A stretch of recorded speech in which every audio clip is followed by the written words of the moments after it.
waxaan kaa rabaa inaad xafladda imaatid ku dheh luqadda ingiliishiga waxaan kaa rabaa inaad xafladda imaatid ku dheh luqadda ingiliishiga I want you to come to the party. I want you to come to the party. I want you to come. I want you to come to the party. I want you to come to the party. I want you to come to the party. waxaan kaa rabaa xafladda inaad imaatid.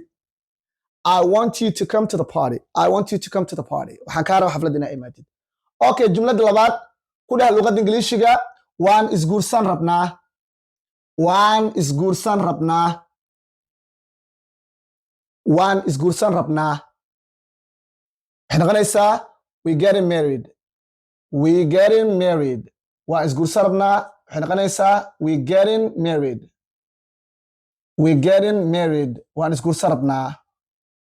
waan isguursan rabnaa. luqadda ingiliishiga waxay noqonaysaa we getting married. waan isguursan rabnaa. way ugu filan tahay ku dheh luqadda ingiliishiga way ugu filan tahay. lacag baa lagu siiyey way ugu filan tahay. waqti baa lagu siiyey way ugu filan tahay.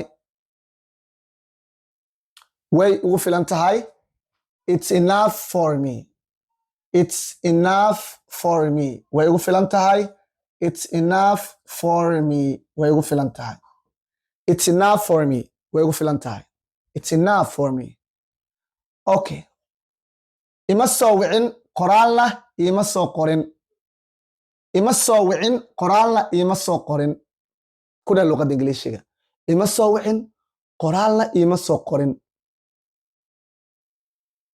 waxaan leenahay you neither called me. you neither called me. you neither called me nor text me. you neither called me nor text me. you neither called me nor text me.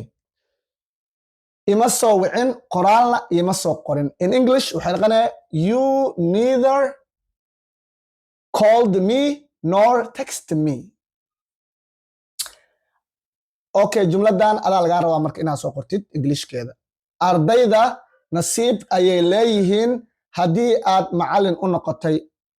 ardayda nasiib ayay leeyihiin haddii aad macallin u noqotay. jumladaas oo saxan comment ku soo qor.